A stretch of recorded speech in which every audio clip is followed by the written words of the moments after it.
உயிரோடு உள்ள எந்த ஜீவராசிகளுக்கும் உயிர் வாழ வேண்டும் என்ற தேவை இருக்கிறது.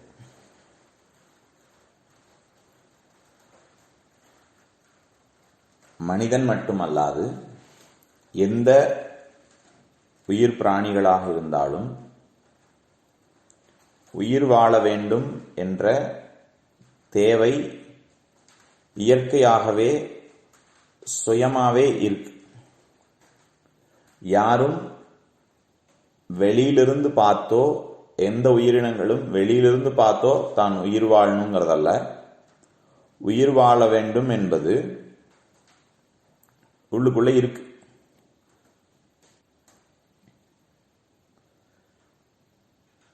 உயிர் வாழ வேண்டும் என்பது எப்படி இருக்கு அப்படின்னு நீங்க புரிஞ்சுக்கணும்னா, ஒரு 2 மூச்சு 3 மூச்சுக்கு மேல நீங்க மூச்சு விடாம இருந்தீங்கன்னா உங்களை அறியாம உங்களுக்குள்ளிருந்து ஒரு வேகம் மூச்சை எடுக்கணும்னு உள்ளுக்குள்ளிருந்து ஒரு உந்துதலோட கிளம்பும், இழுக்க முயற்சிக்கும். அது அந்த இழுக்க முயற்சிக்கிறதான சக்தியும் நீங்க இன்று வாழ்வில் பிரயோகப்படுத்தும் சக்தியும் ஒன்றில்லை. மூச்சு இல்லாம போகும் பொழுது வெளியிலிருந்து மூச்சை இழுப்பதற்கு உள்ளிருந்து இழுக்கக்கூடியதான ஒரு சக்தியும் நீங்க இன்னைக்கு வேலை செய்யறதுக்காக பயன்படுத்தக்கூடிய சக்தியும் ஒன்றல்ல. மூச்சை இழுக்கணும் அப்படின்னு சொல்லி உள்ளுக்குள்ளிருந்து இழுக்கிறதான சக்திக்கு உயிர் வாழுதல் அப்படிங்கிற தேவை அவசியம் இருக்கு. அதனாலதான் அது இழுக்கு. ஆனா அது யாரும் சொல்லி கொடுத்தோ யாரையும் பார்த்தோ வந்துடல.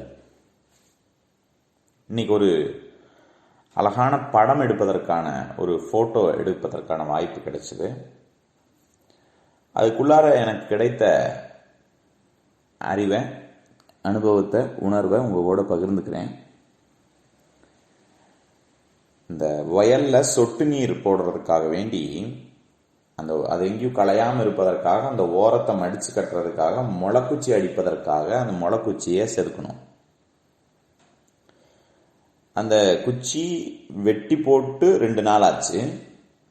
அப்புறமா 100 கணக்கில் அந்த குச்சி வேணுங்கிறங்காட்டிக்கு தினம் 30-20 வெட்டும் பொழுது அப்படி வெட்டி போட்டு அது 2-3 நாள் கடந்தது. அப்புறம் அதை காட்டுக்கு கொண்டு போய் அது அடிச்சுட்டு எடுத்து கட்டி அதுக்கப்புறம் ஒரு 4-5 நாள் காட்டில் கடந்துச்சு. இப்போ எல்லாம் விதையெல்லாம் ஊனியாச்சு, சொட்டு நீர் எடுத்து விட்டாச்சு, எல்லாம் நடந்துட்டு இருக்கு. கிட்டத்தட்ட ஒரு 20-25 நாளைக்கு அப்புறமா நான் இப்போ உட்காந்துருக்கீல அந்த இடத்த பார்க்குறேன். அந்த ஃபோட்டோவை நான் உங்களுக்கு போட்டிருக்கேன். அதில் ஒரு முளை வந்திருக்கு. பார்த்தா அதாவது ஒரு செடி தன்னுடைய தாயிட்டிருந்து பிரிக்கப்பட்டு ஒரு கிளை வெட்டப்பட்டு 4-5 நாள் கடந்து அப்புறம் வெட்டி அப்புறம் மறுபடியும் 4 நாள் கடந்து அப்புறம் கொண்டு போய் அடிச்சு விட்டு 4 நாள் தண்ணி இல்லாமல் கடந்து அதுக்கப்புறமா ஒரு கிளை ஒரு குச்சி முளை விட்டுரும்னு சொன்னால்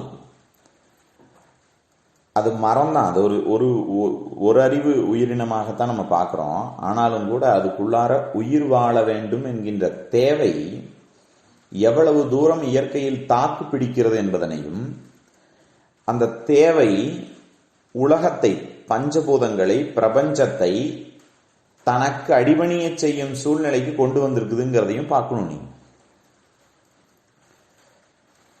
இது போல மனிதனுக்கும் உயிர் வாழ வேண்டும்ங்கிற தேவை இருக்கு. இந்த ஒரு தேவை மாத்திரம் போதும் உங்கள் வாழ்வாதாரத்தை நீங்கள் பெறுவதற்கு. நல்லா புரிஞ்சுக்கோங்க. மிகப்பெரிய பேசிக்கான தவறு நம்ம செய்தது என்னன்னா, வாழ்வதற்கு வாழ்வாதாரம் வேண்டும்னு நினைக்காம வாழ்வதற்கு பொருளாதாரம் வேணும்னு முடிவு பண்ணு. இப்போ அந்த ஒரு முளைக்குச்சியில வந்த முளைக்கு எந்த பொருளாதாரமும் தேவைப்படலை. யாருமே அது முளைக்கணும்னு விரும்பல. எந்த காசும் அதுக்கு தேவைப்படலை. ஆனா முளைச்சிருச்சு. எப்படின்னு பார்த்தீங்கன்னா, எங்கெல்லாம் முளைக்க முடியுமோ அங்கெல்லாம் முளைச்சிருச்சு. அதுபோல மனிதனுக்கும் உயிர் உள்ள வரையிலும், உங்களுக்குள் மூச்சு எடுக்கப்படுகின்ற வரையிலும், ஆக எங்கெல்லாம் சாத்தியம் இருக்கோ அந்த சாத்தியத்திலெல்லாம் நீங்கள் சிறப்படைவதற்கு தேவையான வாழ்வாதாரத்தை ஈட்டிக் கொள்வதற்கான முழு சுதந்திரமும் முழு அதிகாரமும் உங்ககிட்ட கொடுக்கப்பட்டிருக்கு. ஆனா நம்ம அந்த ஒரு பார்ட்டவே அப்படி மறைக்கப்பட்டு நமக்கு கொடுக்கப்பட்டிருக்கிற ஐடியா என்னன்னா, உயிர் வாழ வேண்டும் என்றால் வாழ்வதற்கு வாழ்வாதாரத்தை விட பொருளாதாரம் முக்கியம்னு முடிவு பண்ணி. நல்லா புரிஞ்சுக்கோங்க. ஒரு பொருள் இந்த உலகத்துல உண்டாயிருக்கு அப்படின்னால் அந்த பொருள் பஞ்சபூதங்களால் உருவாயிருக்கு. நான் திருப்பி திருப்பி ஒரு பேச்சிலையும் இதைவே சொல்றேன். ஏன் சொல்றேன்னா, நீங்க இதை புரிஞ்சுக்கணும், நீங்க இதுல நிக்கணுங்கிறங்காட்டிக்கு சொல்றேன். நான் ஒரு பொருள் இந்த பூமியில உண்டாகணுமானால் அது பூமி என்கின்ற நிலையை அடைவதற்கு முன்பாக மற்ற 4 பூதங்களையும் கடந்தாயிருக்க வேண்டும். இல்லாம அது உருவாக முடியாது. இதை நான் சாதாரணமா புரியும் உங்களுக்குங்கிறங்காட்டிக்கு நான் எந்த விதமான கோடிங்ஸும் கொடுக்காம பேசுறேன். இல்லைன்னா நிறைய உபனிஷத்ஸ் வேதங்களெல்லாம் இதை குறித்து பேசுது. நான் அதெல்லாம் எடுத்து சொல்லணும் அப்படிங்கிறது வேண்டாம். ரொம்ப சுலபமா புரிஞ்சுக்கிட்டோங்கிறதுக்காக சொல்றேன். வானத்திலிருந்து தான் பூமியில விளைய முடியும். பூமியில நீங்க ஒரு விஷயத்தை தேடுறீங்க, எனக்கு அந்த பொருள் வேணும், அந்த உறவு வேணும், அவர் வேணும், அந்த சூழ்நிலை வேணும்னு நீங்க தேடுறீங்க. இந்த தேடுதல் நீங்க தேடக்கூடியதான அந்த பொருளோ அந்த நபரோ அந்த சூழ்நிலையோ வானத்திலிருந்து இறங்கினால் ஒழிய உங்களுக்கு இல்லை. ஆகாசத்திலிருந்து பூமிக்கு வந்தால் ஒழிய ஒரு பொருளாக உருவாக முடியாது.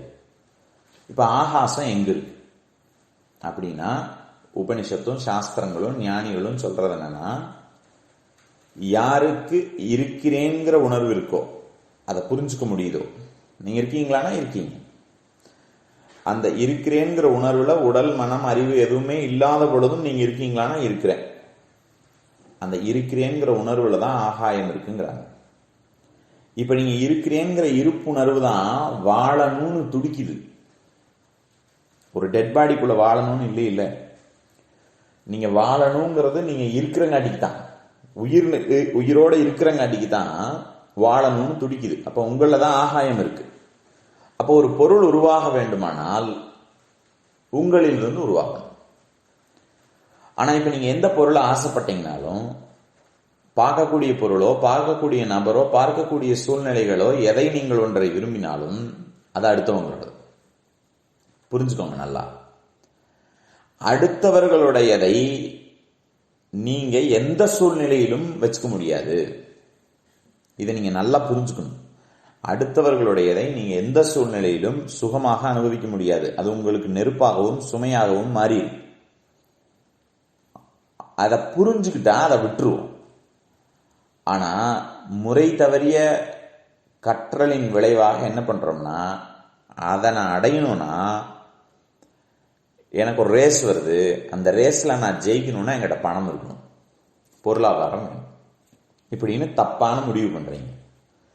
இப்ப பொருளாதாரத்தை சம்பாதிப்பதற்காக வேண்டி நிறைய பொய்யும் பெறட்டும் வேண்டாததும் என்னென்னமோ பண்ணி அவங்களுக்கு தான் தெரியும். அந்த பணத்தை சம்பாதிக்கிறதுக்காக உட்கார்ந்து யோசிச்சு பாருங்க, எத்தனை மானக்கேடான காரியங்களை செய்யறோங்கிறது. எவ்வளவு தூரம் மானக்கேடான காரியங்களை செய்யறோம், எவ்வளவு தூரம் தன்னை தாழ்த்திக்கிறோம், எவ்வளவு தூரம் பணம் கொடுக்கிறவருக்கு கீழே அடிமை போல ஆகிறோம், பணத்துக்காக எவ்வளவு தரம் தாழ்ந்த நிலைக்கு நாம தள்ளப்படுறோம் இறங்கப்படுறோங்கிறத பாருங்க. இப்ப பணம் அந்த பொருளை வாங்கினீங்கனால் அந்த பொருள் உங்களுக்கு சுகம் அளிப்பதில்லை, பலன் அளிப்பதில்லை. அது சுகமும் பலனும் அளிப்பதில்லைன்னே பார்த்து பார்த்து பார்த்து அதை என்ன செய்யலான்ட்டுன்னு உங்க உடலும் உலகம் தான்.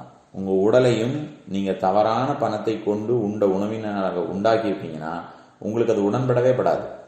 அதுக்கு ஹாஸ்பிட்டல் செலவு செஞ்சுக்கிட்டே தான் இருப்பீங்க. நீங்க அது உங்களுக்கு கைவிட்டுக்கிட்டே தான் இருக்கும். உறவுகளும் அது போலதான்.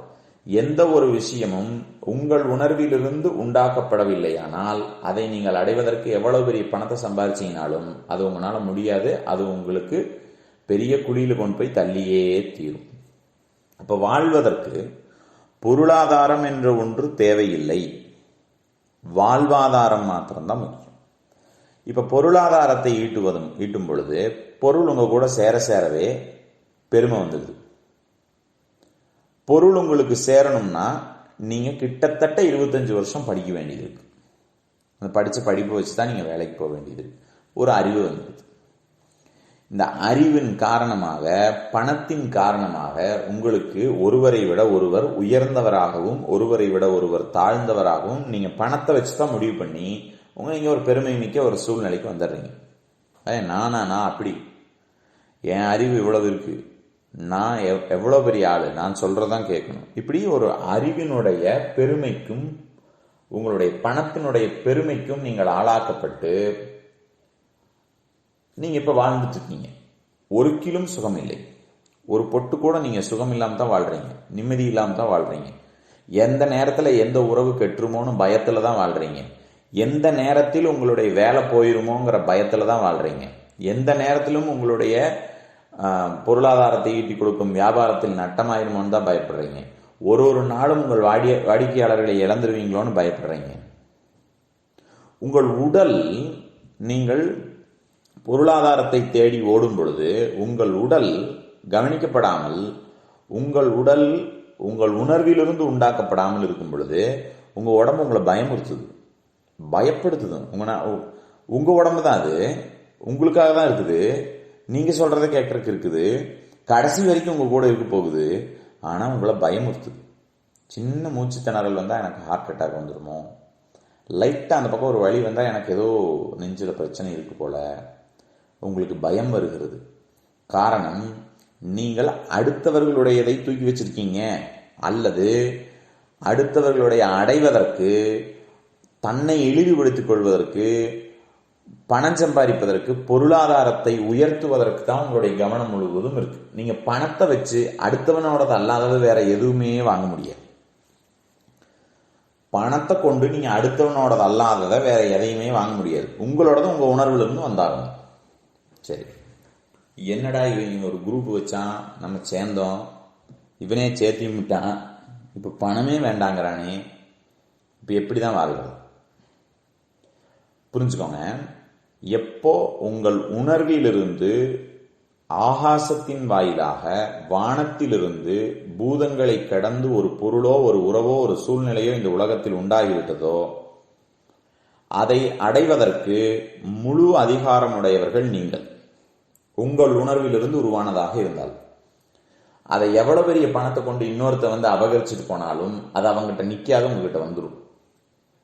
அந்த பொருள் உங்களிடம் சேருவதற்கு பணம் செலவு பண்ணி தான் ஆகணும்னு இருந்தால் அந்த பணமும் உங்ககிட்ட வரும். எப்படி வருங்கிறத பார்க்கணும், நீங்க தான் பார்க்கணும். நல்லா புரிஞ்சுக்கோங்க. உங்கள் உணர்விலிருந்து ஒரு பொருள் உருவாகி பூதங்களின் வழியாக கடந்து பூமியை அடையும் பொழுது அந்த பொருளோ அந்த உறவோ அந்த சூழ்நிலையோ நீங்கள் உங்களை தவிர வேறு யாரும் அதனை அனுபவிக்க முடியாது. அதை அனுபவிப்பதற்கு பணம் தான் காரணமாக இருக்குமானால் அந்த பணமும் உங்களிடம் வந்தே தீரும், கட்டாயமாக வந்தே தீரும். நீங்க அதை தேடி போக வேண்டியதில் அது உங்ககிட்ட வரும். ஆனா இப்போ உங்களுடைய இதுக்கு பேர் வாழ்வாதாரம். அதாவதுங்க, எதை வச்சு நீங்க வாழ முடியுமோ, நீங்க எதை வச்சு வாழ முடியுமோ அதுக்கு பேரு வாழ்வாதாரம்.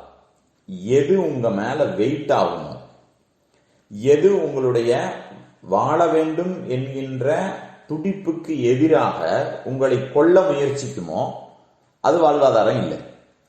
இப்ப நல்லா பாருங்க, நீங்க வாழணும்னா உங்களுடைய உணர்விலிருந்து, இது எப்படிங்கிறத நான் இன்னும் கொஞ்சம் கூட சொல்றேன், உணர்விலிருந்து பூதங்களின் வழியாக உலகத்தை அடையும் பொழுது அந்த பொருளை நீங்கள் மாத்திரம்தான் உபயோகிக்க முடியும். அது நீங்க உபயோகிக்கிறதுக்காகவே படைக்கப்பட்டது, அதை வேற யாரும் களவாட முடியாது அப்படின்னு அதை பாதுகாக்க வேண்டிய அவசியமும் இல்லை. அது கேடடையாதனால் அப்ப அது உங்களுக்கு வாழ்வாதாரமா இல்லையா? சரி, இல்லப்பா அது எனக்கு வேண்டாம், அது என் உணர்வில் இருந்தாலும் எனக்கு வர வேண்டாம், எனக்கு தேவை படிப்பு, எனக்கு தேவை வேலை, எனக்கு தேவை பணம், நான் மீதியை பார்த்துக்கிறேன்னு சொன்னா அதன் மூலமாக அடையக்கூடிய பொருள் உங்களோடது இல்லை, அது அடுத்தவனோடது. உங்களோடத உங்களால சுமக்க முடியுமே ஒழிய அடுத்தவங்களோடத உங்களால சுமக்க முடியாது. அடுத்தவங்களுடைய உங்களால எப்ப சுமக்க முடியலையோ, சுமக்கிறதுனா எப்ப ஹேண்டில் பண்ண முடியலையோ, எப்ப அதை உங்களால கையாள முடியலையோ, அப்ப என்ன ஆயிரும்? உங்களுடைய உயிரோட்டத்தை கெடுக்கும், உங்களுடைய உணர்வுகள் எல்லாம் உணர்ச்சிகளாக மாற்றும், போராட வைக்கும், பாதுகாக்கிறதுக்கு நீங்க நிறைய சிரமப்படணும், உங்களை நீங்க தக்க வைத்துக் கொள்வதற்காக நிறைய ஒர்க் பண்ணணும், டயர்டாவீங்க. இது உங்கள் வாழ்வாதாரமா? இப்ப நீங்க புரிஞ்சுக்கணும். இப்போ நீங்க பொருளாதாரத்தை தான் வாழ்வாதாரம்னே முடிவு பண்ணிருக்கீங்க. வாழ்வாதாரம் வேற, பொருளாதாரம் வேறங்கிறத நீங்க நல்லா புரிஞ்சுக்கணும். இல்லைன்னா மீளவே வழி இல்லை. துன்பமே துன்பம் தான், வேற ஒரு வழியும் இல்லை. வாழ்வாதாரம் என்பது உங்கள் இருப்பிலிருந்து உருவாகுவது. அதுதான் அந்த முளை அந்த எக்ஸாம்பிளை சொன்னேன் நான். உயிர்ப்பு இருக்குமானால், உயிர் வாழ வேண்டும் என்கின்ற அந்த தேவை சாத்தியமில்லை என்று உங்களுடைய அறிவின் மூலமாக நீங்கள் முடிவு செய்து வைத்திருக்கிறதை எல்லாம் சாத்தியமாக்கிவிடும். அப்படியெல்லாம் நடக்காதுங்க, இப்படியெல்லாம் நடக்காது. இப்படி சொல்லிட்டாங்க, அப்புறம் எப்படி இந்த உடம்பு சரியாக போகுது? டாக்டர்ஸ் எல்லாம் ஒன்றும் இந்த உடம்பு ரெடி ஆகாதுன்ட்டாங்க. ஏன் உங்களுடைய உடல்நிலை நோய்கள் இன்னும் மாறாமல் இருக்கிறது என்று சொன்னால், நீங்கள் அதிலிருந்து வேர் ஊன்றப்பட்ட நிலையிலிருந்து எடுக்கப்படவே இல்லை. எதுல வேரூன்றி இருக்கீங்க? அடுத்தவர்களுடைய வாழ்வாதாரத்தை உங்கள் பொருளாதாரம் கொண்டு ஈட்டி அடுத்தவர்களுடைய வாழ்வாதாரத்தில் வேரூன்றி இருக்கீங்க. அது அவன் வாழ்றதுக்கு வந்துருக்கு, உங்களுக்கு அல்ல. அப்போ அதன் காரணமாக உங்களுடைய உடல் நோய்வாய்ப்பட்டும் சிதைந்தும் கிடக்கிறதை ஒழிய உங்கள் வாழ்விலிருந்து, உங்கள் உணர்விலிருந்து உருவாக்கப்படுமானால் அது சுகமானதாகவும் அது உங்களுக்கு வருத்தம் தராததாகவும் மாறியிருக்கும். சாத்தியமே இல்லை என்று நீங்கள் நினைப்பதை, உங்கள் அறிவு சொல்லுவதை, இனி வாழவே வழி இல்லை, எந்த சூழ்நிலையிலையும் நான் என்னோட பொருளாதாரத்திலிருந்து நான் மீள முடியாது, நான் வாங்கின கடன்ல இருந்து மீள முடியாது, அவ்வளவுதான் வாழ்க்கை, ஏதோ ஓட்டிட்டு இருக்கலாம், இதுக்கு மேல ஒண்ணுமே வராதுன்னு நினைச்சிட்டு இருக்கிற நீங்க, உங்கள் உயிர்ப்பை மாத்திரம் ஒரு முறை வாழணும்னு துடிக்குதே, அந்த துடிப்புக்கு இடம் கொடுத்துட்டீங்கன்னா என்ன பண்ணணும்? இடம் கொடுத்தாச்சு, என்ன பண்ணணும்? அது வெளியில வர வரைக்கும் வானத்துக்குள்ள பூந்துருச்சு. இனி பூதங்களை கடந்து உலகத்தை எட்டும் வரையிலும் கொஞ்சம் பொறுமையா இருங்க. கொஞ்சம் பொறுமையா இருந்துட்டீங்கன்னா உங்கள் வாழ்வாதாரங்கள் பூமிக்கு வந்துடும். உங்கள் வாழ்வாதாரம் வந்துடும். அப்போ இப்ப எதையெல்லாம் நீங்க சாத்தியமே இல்லைன்னு சொன்னீங்களோ அதெல்லாம் ரொம்ப எளிமையாக உங்கள் கண் முன்பு நடப்பதையும் நீங்க பார்க்க முடியும். ஒரு கதை மாதிரி ஒன்று கேட்டேன் நான். ஒரு டாக்டர் ஸ்பைனல் கார்டில் ஆப்ரேஷன் பண்றாரு. அந்த ஆப்ரேஷன் பண்ணும் பொழுதெல்லாம் ஒரு முக்கியமான நரம்பு டேமேஜ் ஆகி இந்த ஆப்ரேட் பண்ணவங்களோட கை கால் வராமல் அவங்க படுத்த படுக்கையாகவே ஆயிட வேண்டிய சூழ்நிலை. இந்த டாக்டர் இப்படி 2-3 பேஷண்ட்ஸ் இப்படி பண்ணும் பொழுது அவருக்குள்ள ஒரு மனசு சங்கடம் ஏற்படுது. ஏன் இப்படி என்ன ஆச்சு? இந்த நம்ம இவ்வளோ கவனமா பண்ணியும் அந்த நரம்ப தப்பு பண்ணிடுறோமே, அப்போ இப்படி நடக்காம போறதுக்கு நம்ம காரணம் ஆயிடுறோமேன்னு சொல்லி அவர் என்ன பண்றாருன்னா, ஒரு நாயை பிடிச்சுங்க, அந்த நாயை ஆப்ரேட் பண்ணி அந்த எந்த நரம்பு டிஸ்கனெக்ட் ஆகும் பொழுது, டேமேஜ் ஆகும் பொழுது கையும் காலும் அந்த நாய்க்கு வர்றதில்லை அப்படிங்கிறத அவர் கரெக்டாக கட் பண்ணி அதில் தான் வர்றதில்லைன்னு முடிவு பண்ணிடுறாரு. ஆனால் அதை கொல்றக்கு அவருக்கு மனசு இல்லை. அதை கொண்டு போய் ஒரு நாய்கள் பாதுகாக்கக்கூடிய இடத்துல விட்டுறாரு. அந்த நாய் ஒரு 2-3 மாசம் கழிஞ்சிட்டு அவர் போய் பார்க்கலாம், அந்த நாய் என்ன ஆச்சுன்னு பார்க்கலாம், அதில் என்ன மாற்றம் வந்ததுனாலும் நோட் பண்ணி வைங்கன்னு சொல்லிட்டு அந்த இதில் சொல்லியிருக்காரு. போய் பார்த்தா அங்கே இவர் விட்டும் பொழுது படுத்த படுக்கையாக கிடந்தது அந்த நாய். அப்படி படுத்த படுக்கையாக தான் அந்த நாய் எப்பவுமே கிடக்கணும், ஏன்னா அது அந்த நர்வ் டிஸ்கனெக்ட் ஆயிடுச்சு. அந்த நாய் அப்படி ஒரு நாயை அந்த ஆர்ஃபனேஜில் இல்லை, அந்த நாய்கள் பாதுகாக்கக்கூடிய இடத்துல இல்லை. அப்போ இது என்னடா நம்ம செத்து போச்ச ஒரு வேலை அப்படின்னு எல்லாம் பார்த்தா, இவர் விட்ட நாயின் முகத்தின் சாயலிலே அங்கே ஒரு நாய் தென்படுது. உடனே முடிவு பண்றாரு அந்த நாய் தான் அது அப்படின்னு. கேட்கும் பொழுது, சார் ஒரு 2-3 நாள் சிரமப்பட்டுச்சு, அப்புறம் கொஞ்சம் கொஞ்சமா ஒரு மாதிரி ஆச்சு, அப்புறம் நடக்க ஆரம்பிச்சிருச்சு அப்படின்னு சொன்னாங்க. அப்போ இவர் முடிவுக்கு வராரு, எப்படி இந்த இப்போ எலும்பு உடஞ்சிருச்சுன்னா சேர்த்திடலாம், தசை உடஞ்சிருச்சுன்னா சேர்த்திடலாம், தோல் கிழிஞ்சிருச்சுன்னா தச்சு சேர்த்திடலாம். பட் இன்றைய விஞ்ஞானத்தினுடைய வளர்ச்சியில் நரம்புகளை கூட்டுவிப்பதற்கான அளவு விஞ்ஞானம் இன்னும் வளரல. அப்ப இது எப்படி இந்த நாய்க்கு இந்த நரம்பு கூடுச்சு அப்படின்னு சொல்லி பெரிய ஆச்சரியப்பட்டுறாரு. ஆச்சரியப்பட்டுட்டு இப்போ நம்ம இந்த நாய்க்கு கூடுனது உண்மைனா அப்போ நம்ம ஆப்ரேஷன் பண்ண அந்த பேஷண்ட்டுகளும் இனிமேல் நடந்துட்டு தான் இருக்கணும் அப்படின்னு போய் அந்த 4 பேஷண்ட்டோட வீட்டுக்கு போய் செக் பண்ணா 4 பேர் வீல் சேர்ல தான் இருக்காங்க. அவங்களாம் எந்திரிக்க முடியல, ஒன்றும் முடியல. என்ன டிஃபரன்ஸு? நாய்க்கு நல்லா ஆயிடுச்சு, நீங்க நல்லா இல்லைன்னு சொல்லி பார்த்தா நாய் தன்னுடைய வாழ்வாதாரத்தை நம்பி இருக்கிறது. அது உடம்ப பார்க்கவே இல்லைங்க. உடம்பு டிஸ்கனெக்ட் ஆகும் பொழுது தன்னோட உடம்பு தன்னுடைய உயிர் இருக்கிற வரைக்கும், தன்னுடைய மூச்சு ஓடும் வரைக்கும் தனக்கு உடன்பட வேண்டிய கடமை இந்த உடம்புக்கு இருக்குது. நல்லா புரிஞ்சுக்கோங்க, நான் கொடுக்குற டெஃபினேஷனை நல்லா ரிசீவ் பண்ணிக்கோங்க. தன்னுடைய உடல் தன்னுடைய உயிர் இருக்கும் வரையிலும், தான் மூச்செடுக்கும் வரையிலும், தன்னுடைய இறுதி நிலைமை வரையிலும் உடன்படுவதனால் மாத்திரமே உடம்புன்னு இருக்கு. அப்ப நமக்கு உடன்படலைன்னா நம்மளோட வாழ்வாதாரம் நம்ம உடம்பா இல்லை, எவனதோ தின்னு வளர்த்தி வச்சிருக்கோன்னு அர்த்தம். அந்த நாய் தன்னுடையதை மாத்திரம் எடுக்குதுங்கிறங்காட்டிக்கு நாய் சிந்திக்கவே இல்லைங்க. இந்த நாய் ஒரு சிந்தனையும் இல்லை. அந்த நாய் எந்த டாக்டர்கிட்ட போலான்னு யோசிக்கல, ஒன்றும் பண்ணல. வாழணுங்கிற அந்த துடிப்பு இருக்கு இல்லையா, அதை ஏத்துக்குச்சு நாய். ஏன்னா நாய்க்கு அறிவு இல்லை, நாய் படிக்கல, நாய் வேலைக்கு போகணும்னு அவசியம் இல்லை, நாய் சம்பளம் வாங்கணும்னு இல்லை, நாய் இன்னொருத்தவங்க போய் போகணும்னு இல்லை. அதனால நாய் என்ன பண்ணிருச்சு, அதனோட உணர்வில் வாழ வேண்டும்ங்கிற அந்த துடிப்பு இருக்கு இல்லையா, அந்த துடிப்பின் விளைவு அது தன்னை அறியாமே அதுக்கு நடக்கிறோம் நாமங்கிறதே தெரியாம தானா அது நட வந்துருச்சு, அது பழகிடுச்சு. அப்போ நரம்புகள் கூடும் என்கின்ற கூடாது என்கின்ற விஞ்ஞானத்தினுடைய முடிவை இல்லாதாக்கிட்டு அது நடந்து காமிச்சிருச்சு. மனிதனுக்கு ஏன் அப்படி ஆகல அப்படின்னு சொல்லி கேட்டா, அவன் எப்போ இப்படி ஆகலையோ அடுத்து எப்படி வாழலாம்னு முடிவு பண்ணிடுறான். நம்ம பண்ற பிளான் பாருங்க. நம்ம இப்போ ஒரு பிரச்சனை, இன்றைய இந்த சூழ்நிலையில் நின்று உயிரோட்டத்தை சற்றும் கவனிக்காமல் எந்த அளவு பொருளாதாரத்தில் உடஞ்சிருக்கிறோமோ, எந்த அளவுக்கு உடல்நிலையில பலகீனப்பட்டிருக்கிறோமோ, எந்த அளவுக்கு உறவுகள்ல சிதைந்து கிடக்கிறோமோ, எந்த அளவுக்கு சூழ்நிலைகளால் பயமுறுத்தப்பட்டிருக்கிறோமோ, அதுல இருந்து இன்னொரு 20 வருஷத்துக்கு நம்ம எப்படி இருப்போங்கிறத நீங்க இப்பவே பிளான் பண்ணிருக்கீங்க.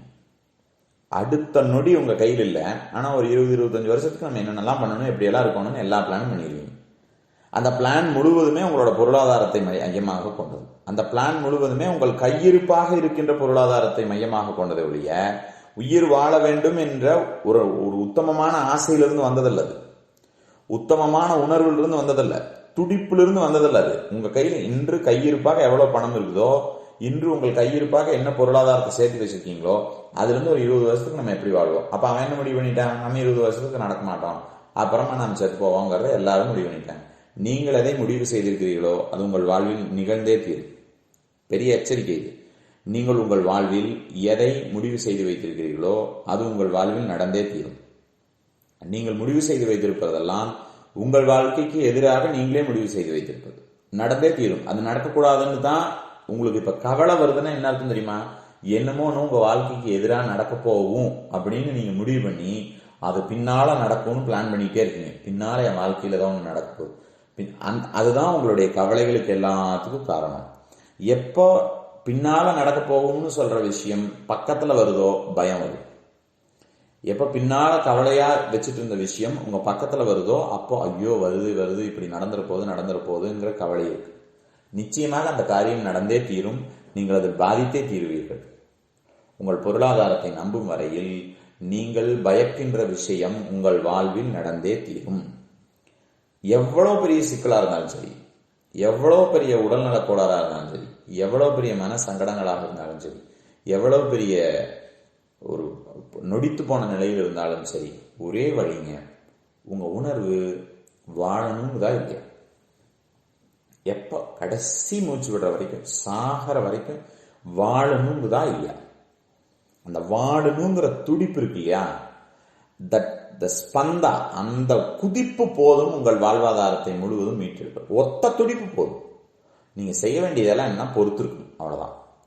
கொஞ்சம் பொறுத்துருங்க. நீங்கள் செய்கின்ற வேலையில் இருங்கள், நீங்கள் இருக்கின்ற சூழ்நிலையில் இருங்கள், நீங்கள் இருக்கின்ற உறவுகளோடு இருங்கள், உங்கள் கையில் என்ன பொருள் இருக்கிறதோ அதோடே இருங்கள்.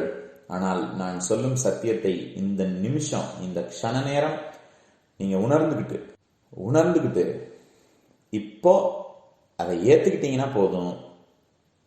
உங்கள் வாழ்வாதாரம் உங்களை சூழ ஆரம்பிக்கும். அதன் கதகதப்பில், அதனுடைய இதமான வருடுதலில், அதனுடைய போஷிப்பில் நீங்கள் உங்கள் வாழ்க்கை ஆரம்பமாகும்.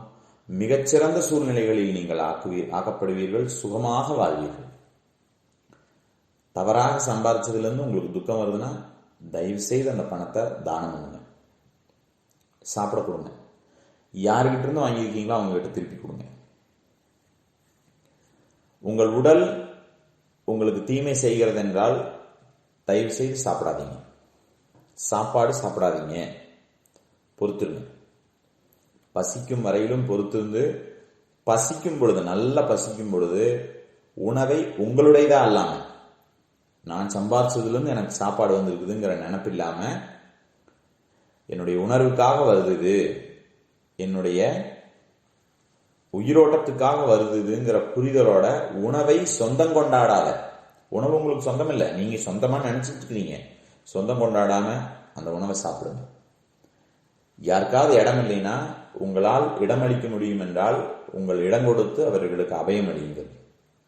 யாராவது உங்களிடம் இருந்த பொருள்களை திருடிச் செல்ல முயற்சிப்பார்களானால், உங்களுடைய பொருள்களை அபகரிக்க முயற்சிப்பார்களானால் தண்டிக்காதீங்க.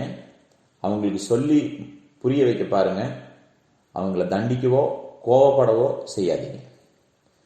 எங்கெங்கெல்லாம் நீங்கள் பொருளாதாரத்துக்காக என்னென்ன தவறுகளை செய்தீர்களோ, இந்த சத்தியத்தை புரிந்து கொண்ட மாத்திரத்தில் உங்கள் வாழ்வாதாரத்தில் இருந்துதான் உங்கள் வாழ்க்கை தொடங்கும், உங்கள் வாழ்க்கை சிறப்படையும் என்பது புரிந்து கொண்ட நிலையில் உங்களை சுற்றி யாரெல்லாம் தவறு செய்து கொண்டிருக்கிறார்களோ அவர்களையெல்லாம் மன்னியுங்கள். உங்கள் உணர்வு, உங்கள் உயிரோட்டம் உங்களை மன்னித்ததனால் தான் இதை புரிந்து கொள்கிறீர்கள் என்றால், உங்களை சுற்றி உள்ளவர்களுக்கு எல்லாத்துக்கும் அந்த தவறுகளை எல்லாம் அவர்களுக்கும் மன்னிக்கப்பட்டு அவர்களும் தன் சுய வாழ்வாதாரத்தை பெறணுங்கிற அந்த உணர்வோடு வரும் வாழ்க்கையை தொடங்க. தெய்வம் காக்கட்டும்.